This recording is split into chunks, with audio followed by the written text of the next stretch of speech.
Welcome to the Wed Pro podcast, the podcast for Wed Pros no matter their stage. We are your hosts, Katie and Roxy, and this is the Wed Pro podcast.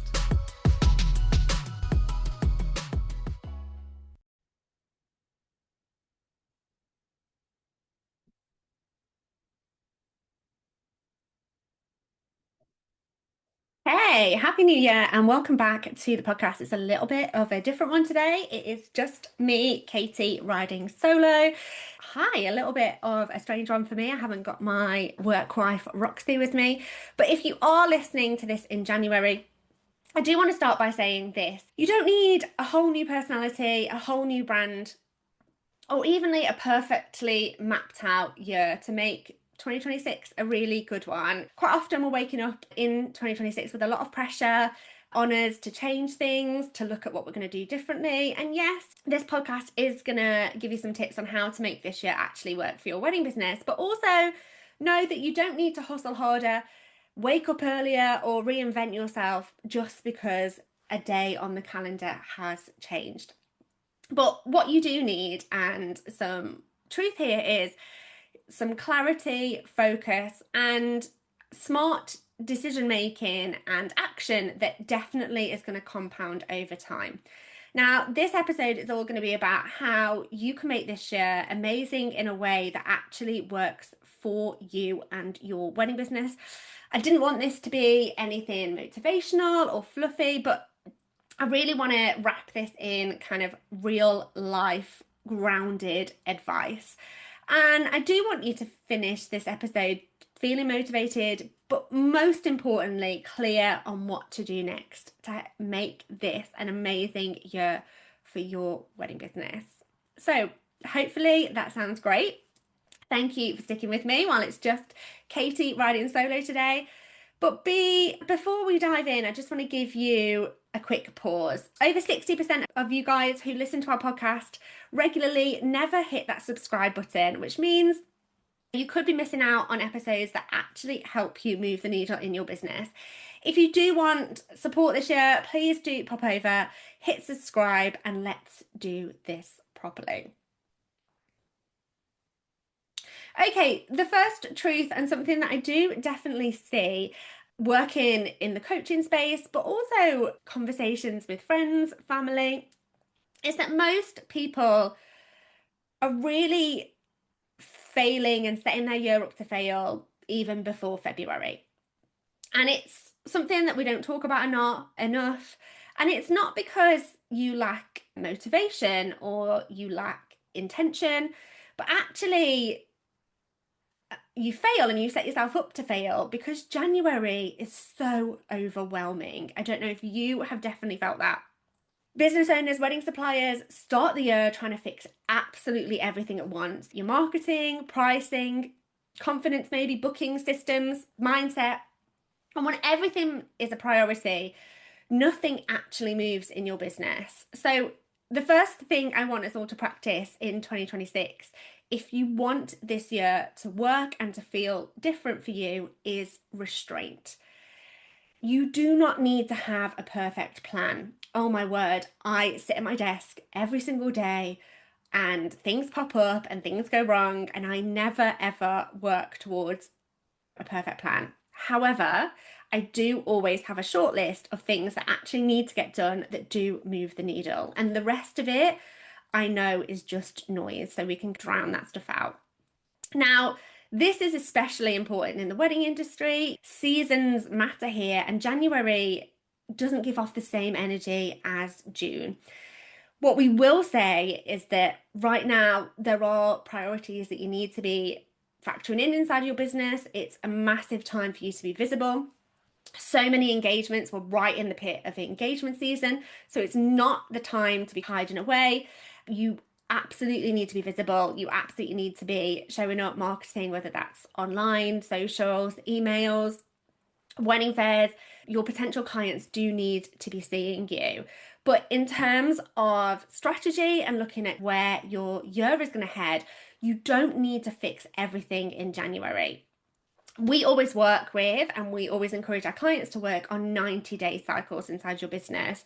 So, although, yes, sometimes the plan doesn't quite go as I intend it to, I never sit down at my desk, and me and Roxy never sit down at our desk not knowing what we're going to do inside of our business any day. And our clients don't do that either, because we sit down and we work with them on 90-day plans in the business, which are long enough for you to see that compounding action, things moving and compounding from actions that you've taken. But it's not so far enough away that our brain kind of tunes out. And I think that really is what happens in January for a lot of people that set New Year's resolutions for the whole year. It's really difficult to stick to them because we've almost got this whole year to get it done, isn't it?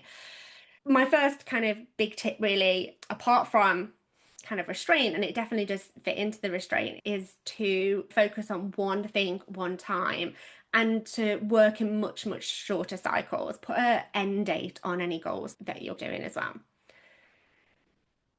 Another thing is we try and win the whole year in January, right? And this is what I definitely see, and it is something that means people do burn out really easily. January is not about winning the entire year. Yes, it's about maybe getting into habits or maybe having a look at things that you do want to change inside your business. But really, it's about setting direction. In the wedding industry, there are two jobs that you really need to focus on right now. The first one is handling engagement season properly. And the second one is set up a future you, so your spring and your summer doesn't feel frantic. If you spend January obsessing on all of the things that you haven't achieved yet, you're going to miss the stuff that is actually in front of you. Inquiries, interest. So instead, what you want to do is ask yourself this question: what would help the next 90 days feel calmer and more profitable? We're not looking for perfect here, we're just looking for better. And this mindset shift alone really helps you change how you approach everything else inside of your business. Okay, the second tip that I've got for you really is about sales. And it's one that people don't tend to really love hearing, but it definitely does matter. Now, if you want this year to feel good, sales need to feel boring. And I know that sounds really weird. And what I'm not saying is that your clients' weddings need to feel boring or that your business needs to feel boring, but your sales. And this is what I mean by that.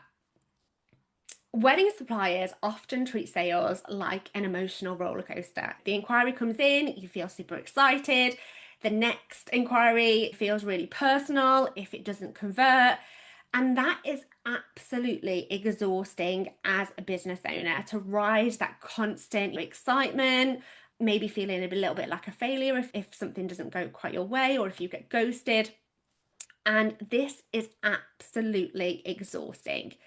Now, engagement season, the peak season that we're in right now, couples are inquiring quickly and comparing fast. Studies show that couples are contacting multiple suppliers per category. And if your replies are slow or unclear, you're going to lose momentum there. What I want you to think about here is, do you need more inquiries in your business, or do you need to get better at handling the ones you already get? So does that mean clear replies, clear next steps, clear follow-ups? Now, whichever way you need your business to go, whether it is more inquiries or maybe getting better at the inquiries that you do have, when sales feel steady and repeatable, your confidence improves. And when your confidence improves, like everything else in life, everything just becomes that little bit easier. One of the tips here is that, and what a lot of our clients do, is we provide them with a script. So they go into every sales meeting. It's not word for word, but it's definitely some anchors for them that they should hit on their sales call. Number one, so that they feel in control of the sales call and that the client isn't directing how the sales call goes, because you should always be in control of the conversation. and that sales call inside of your business. That's what your couples are looking for, you to take control and for you to step in and be a leader here.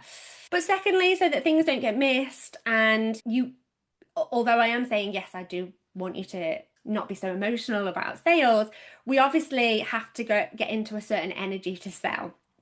And some of the time things can slip through the net, and some of the times you can forget things. Or your clients throw you a curveball, they might ask you a question that you're not really sure how to handle. Or maybe they give you an objection and you're not quite sure what to say to that. We give our clients a script, and with that, their sales feel steady and their confidence improves. They don't feel like they're going to go into calls feeling like that they don't know what they're going to say, or that things are going to come up that they're going to find really tricky to handle in the moment. Do you have a script inside of your business? Is it something that you could pull together? And it doesn't have to be word for word. And actually, I would encourage it not to be word for word. But there will be certain points in your sales script that you do want to hit. Building rapport, for example, asking for the close. Have a think around how you could make that process more streamlined, more of a system, because when it is, you know, a system, it is going to feel steady, and that is then going to improve your confidence going forward as well. Okay, something else that I want you to focus on and think about in 2026 is marketing for trust and not just attention. And your January marketing does not need to be clever. We don't need to be jumping on every trend that comes out there. Couples are not looking for the most creative caption. Really, they're looking to reconfirm that they want to get in touch with you and reconfirm that they feel an emotional pull to your business for whatever reason, whether it's an emotional pull because they like what you do or they feel in tune with the work that you're putting out there. They're looking for reassurance to back up that decision. They want to know that you are real. They want to know that you're active on social media. And they want to know that other couples have walked the same path as them and do trust you. And that is it. The best marketing you can do right now in January and going into February is really simple. Show your face, share recent work that you've been working on, talk about what it is that you do, and answer questions you are already being asked. People need to see businesses multiple times before they inquire, and familiarity builds trust. And without trust, you're not going to get inquiries. So if your marketing feels really complicated right now, just simplify it right the way down, because consistency beats that intensity of I must post 7 times a day, 7 times a week, or 7 times a day. Consistency beats that every single time.